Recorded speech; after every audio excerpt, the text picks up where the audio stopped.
আমাদেরকে আল্লাহ মাটি দিয়া বানায় নাই, আমাদেরকে আল্লাহ কি দিয়ে বানাইছে?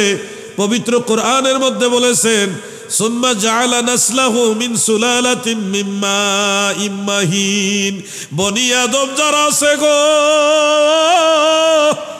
হযরতে আদম আলাইহিস সালামের নসল যারা, বংশধর যারা, তাদেরকে আমার আল্লাহ বানাইছে মাটি না, মাটি না, পানির নির্যাস দিয়ে। মিন সুলালাতিন মিন মাইম মাহিন, পানির নির্যাস দিয়ে আল্লাহ বনি আদমকে বানাইছে। কোরআনুল কারীমের আয়াত। আমি যুবকদেরকে একটা পয়েন্ট দিতে চাই।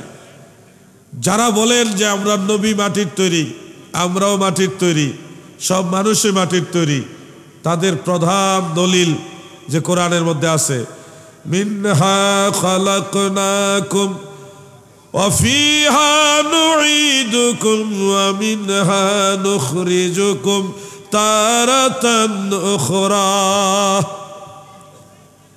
এই আয়াতের অর্থটা তারা করে একরকম, আমরা সুন্নিরা করি আরেক রকম।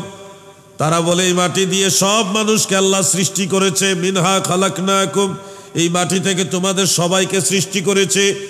আর আহলে সুন্নাত ওয়াল জামাতের মুফাসসিরিন ওনারা বলেন মিনহা আই মিন তুরাবিল আরদি খালাকনাকুম আই খালাকনা আবাকুম আদম আলাইহিস সালাম। এই জমিনের মাটি দিয়ে আমাদের সবার বাবা সাইয়্যিদুনা আবুল বাশার আদম আলাইহিস সালামকে আমার আল্লাহ সৃষ্টি করেছে। জমিনের মাটি দিয়ে আল্লাহ সবাই রে বানায় নাই রে, সব মানুষের বাবা আদমকে আল্লাহ জমিনের মাটি দিয়ে বানাইছে। আর আদম সন্তান আমরা যারা আছি, আমাদেরকে আল্লাহ মাটি দিয়ে বানায় নাই, আমাদেরকে আল্লাহ কি দিয়ে বানাইছে? পবিত্র কোরআনের মধ্যে বলেছেন সুম্মা জাআলা নাসলাহু মিন সুলালাতিন মিন মাইম মাহিন। বনি আদম যারা আছে গো, হযরতে আদম আলাইহিস সালামের নসল যারা, বংশধর যারা, তাদেরকে আমার আল্লাহ বানাইছে মাটি না, মাটি না, পানির নির্যাস দিয়ে। মিন সুলালাতিন মিন মাইম মাহিন, পানির নির্যাস দিয়ে আল্লাহ বনি আদমকে বানাইছে। কোরআনুল কারীমের আয়াত। এখানেও একটা কথা আছে গো হুজুর, যদিও পানির নির্যাস মানে শুক্রাণু, ডিম্বাণু, নুতফা, কিন্তু হাকিকতে মূলত আমরা মাটি থেকে সৃষ্টি। কেমনে? যে এই নুতফাটা তৈরি হয় রক্ত থেকে, রক্তটা তৈরি হয় খাবার থেকে, খাবার আসে গাছ থেকে, গাছ গাছালি এগুলি আসে মাটি থেকে। তাহলে তো মূলত আমরা মাটির তৈরি। নুতফার তৈরি হইলেও মূলত আমরা কি মাটির তৈরি। ওই যে নুতফা, রক্ত, খাবার, গাছ গাছালি, ফল ফ্রুটস হয়ে মাটি। তো ওনারা মাটি পর্যন্ত গিয়ে সুন্দর মতো ভদ্রতার সাথে থেমে যায়, এরপরে আর আগায় না। কেন ভাই, আপনাদের কি জানা নাই? শুধু মাটি দিয়ে গাছ গাছালি হয় না। মাটির মধ্যে যতক্ষণ পর্যন্ত পানি না থাকবে, ওই মাটি থেকে কোনোদিনও গাছ গাছালি হবে। পানি ছাড়া কোনোদিনও জীবের অস্তিত্ব কল্পনা করা যায় না। কেন? এই কথা আপনার জানা নাই নাকি ভাই? যতদিন পর্যন্ত পানি না থাকবে ততদিন এখানে কোনো বীজ থেকে ঘাস জন্মাবে না। তাহলে মাটি পর্যন্ত গিয়ে থেমে যান কেন? মাটির পরেই তো পানির কথাটা আসতেছে।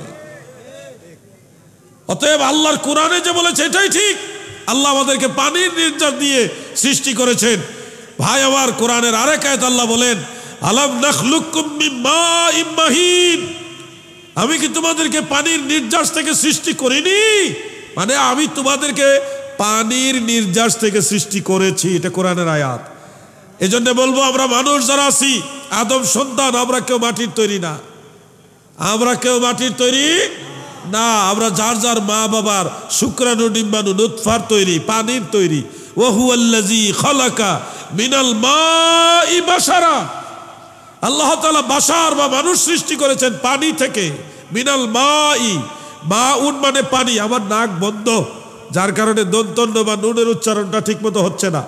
আবার কেউ বলেন না যে ইচ্ছা করে করতেছে, এরকম না। অসুস্থ আমি, অনেক ওষুধপত্র খেয়ে আল্লাহ পাকের দয়ায় কিছুটা এখন সুস্থ।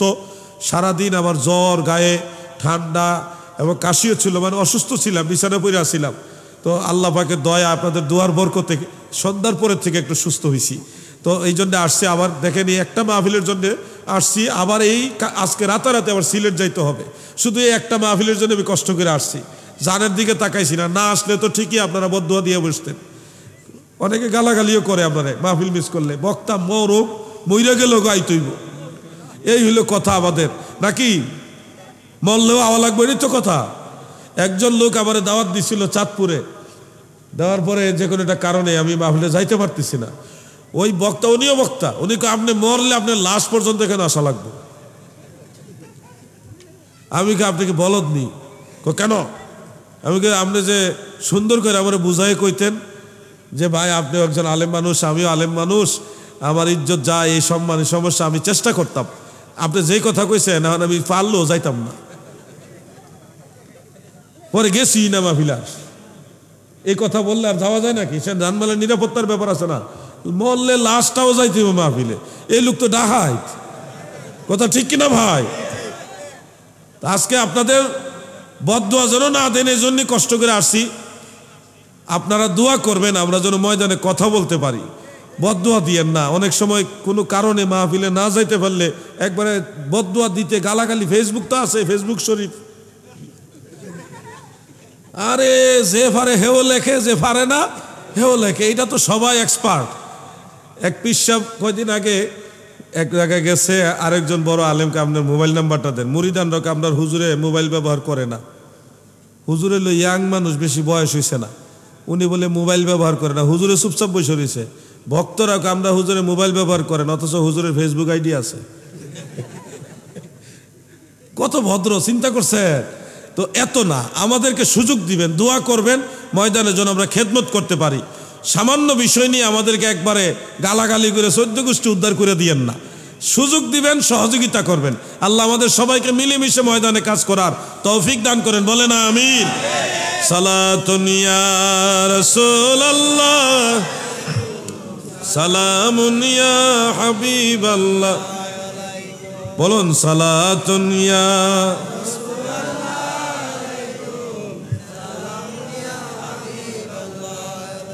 প্রিয় ভাই আমার, চট্টগ্রামের এই দুরূদ শরীফটা বড় মায়ার দুরূদ গো।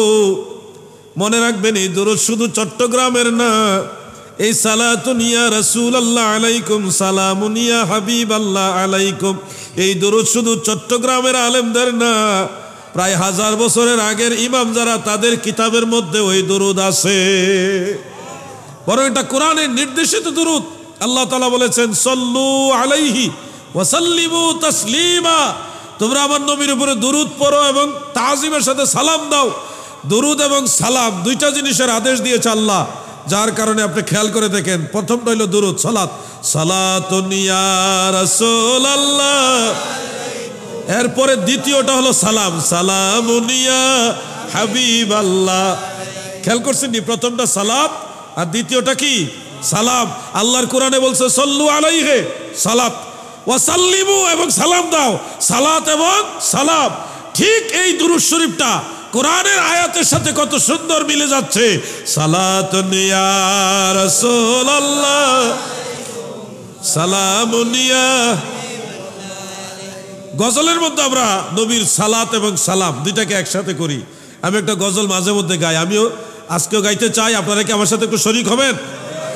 সালাতু সালাম জানাই, দুরূদ সালাম জানাই আপনার উপরে নবী গো, আমরা গুনাহগারে। সালাত ও সালাম জানাই, দুরূদ সালাম জানাই আপনার উপরে নবী গো, সালাম আমরা গুনাহগারে জানাই, আমরা গুনাহগারে, সালাম আমরা গুনাহগারে নবী গো, আপনার উপরে কোরআনে শুনেছি আমি,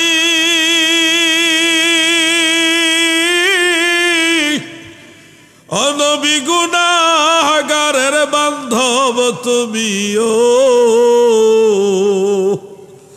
পিলায় কাউসারের পানি ময়দানে হাসরে নবী, পিলায় কাউসারের পানি ময়দানে হাসরে নবী গো, আমরা গুনাহগারে। বলুন সালাতু সালাম জানাই, দুরূদ সালাম আপনার পরে নবী গো আমরা গুনাহ